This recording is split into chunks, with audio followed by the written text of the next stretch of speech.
Wish you a very good morning everyone. Welcome to IAS Point. This is Deepali. I hope कि आप सबकी study बहुत अच्छे से चल रही है और आई विश कि आपका जो भी ड्रीम है आपका बहुत जल्दी पूरा हो और आप इसी तरह अपनी स्टडी करते रहें. तो चलिए आज का हमारा टॉपिक क्या है.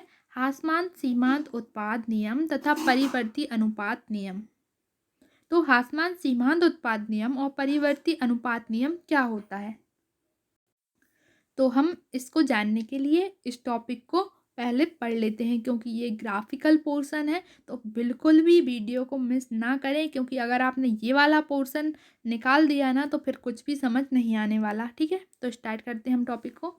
श्रम को एक्स अक्ष पर तथा निर्गत को वाई अक्ष पर रखकर हमने सबसे पहले क्या किया है, श्रम को एक्स अक्ष पर रख लिया. ठीक है, ये हमारा एक्स अक्ष, इस पे हमने रखा श्रम को ये. ठीक है, वाई अक्ष पर हमने क्या रखा, निर्गत, यानी कि हमारा जो उत्पाद हमको प्राप्त हो रहा है हमने उसे रखा. यदि हम तालिका 3.2 को ग्राफ पर चित्रित करें तो हमें चित्र में प्रदर्शित वक्र प्राप्त होता है.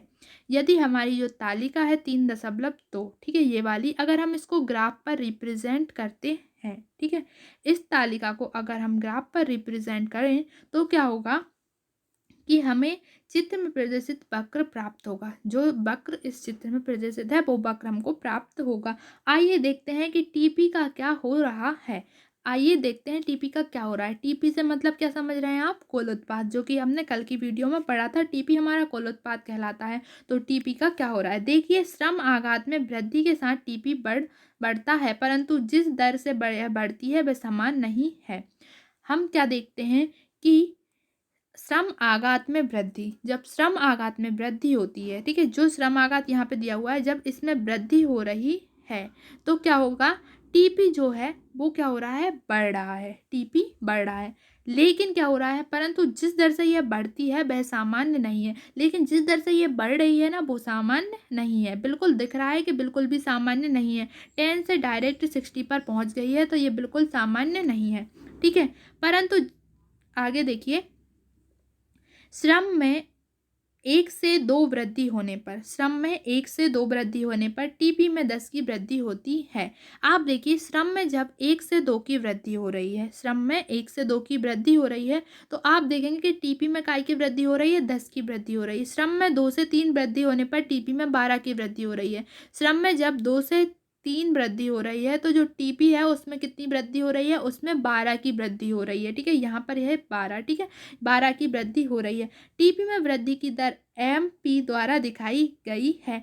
टीपी में वृद्धि की दर हमें किसके द्वारा दिखाई गई है, एमपी के द्वारा दिखाई गई है. इस ग्राफ में हमें टीपी में जो वृद्धि हो रही है उसकी दर हमको एमपी के द्वारा दिखाई गई है. तो हमने देखा कि जब श्रम में 1-2 की वृद्धि हो रही थी तो हमारी जो टीपी है वो हमें एमपी के रूप में दिखाई गई है. वो कितनी बड़ी, 10 तक बढ़ी. जब 2 से 3 वृद्धि हुई तो वो 12 तक बढ़ी. यहाँ पे हम मान लेते हैं कि हमारा 12 है. आपको ये वाला चीज़ समझ आ रही है ना.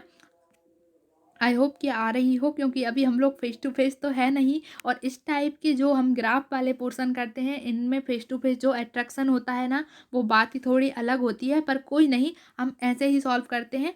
तो एक बार और मैं आपको रिपीट कर देती हूँ ताकि जिसको समझ नहीं आया हो तो आ जाएगा, क्योंकि मुझे पता तो चल नहीं पा रहा है कि किसको समझ आ रहा है और किसको नहीं. तो देखिए, यहाँ पर जो श्रम में वृद्धि है, ठीक है, यहाँ पर जो आपके वृद्धि है, देखिए सबसे पहले तो आपको क्या है कि टीपी क्या है, हमारा कुल उत्पाद जो यहाँ पर दिया है. ठीक है, लेकिन अब जो आपका क्या दिया हुआ है, हमें क्या देखना है, श्रम आघात में वृद्धि. हमारी जो श्रम आघात में वृद्धि है वह टीपी जो है वो बढ़ती है और उसे किसके रूप में दिया है, यहाँ पर एमपी के रूप में. जब हम देखते हैं कि श्रम आघात में वृद्धि 1 से 2 तक होती है तो एमपी हमारी कितनी रहती है, 10 रहती है. ठीक है, यहाँ पर 10. जब वो 2 से 3 बढ़ती है तो ये 12 हो जाती है. ठीक है, इतना आपको समझ आया ना.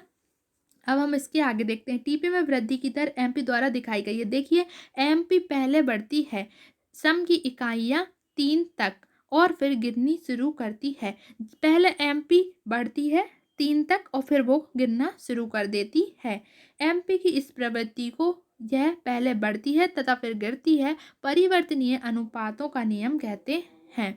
एमपी की जो वृद्धि है कि 0 से 3 तक बढ़ना और फिर 3 से फिर गिरना, इसको हम क्या कहते हैं, परिवर्तनीय अनुपात का नियम. तथा सीमांत तथा समान सीमांत उत्पाद का नियम भी कहा जाता है, या फिर हम इसे समान सीमांत अनुपात का नियम भी कह सकते हैं। परिवर्ती उत्पादों का नियम बताता है कि एक आघात कारक का सीमांत उत्पादन प्रारंभ में बढ़ता है और एक निश्चित रोजगार के स्तर पर पहुंचकर गिरने लगता है। ऐसा क्यों होता है? ऐसा क्यों होता है? अब ऐसा क्यों हो रहा है कि वो 3 तक बढ़ रही है फिर गिरने लगती है? ऐसा क्यों होता है? इसको समझने के लिए पहले हम कारक अनुपातों की संकल्पना को परिभाषित करते हैं। कारक अनुपात उस अनुपात को बतलाता है जिसमें निर्गत उत्पन्न करने के लिए 2 कारक को संयोजित किया जाता है। जिसमें क्या किया जाता है? निर्गत उत्पन्न करने के लिए 2 कारकों को संयोजित करते हैं। जैसे हम एक कारक आघात को स्थिर रखते हैं तथा दूसरे में निरंतर वृद्धि करते हैं तो कारक अनुपातों में परिवर्तन आ जाता है। प्रारंभ में जैसे जैसे हम परिवर्ती आघात की मात्रा में वृद्धि करते हैं, कारक अनुपात उत्पादन के लिए अधिकाधिक उपयुक्त होता जाता है तथा सीमांत उत्पाद में वृद्धि हो जाती है। परंतु प्रयोगकर्ता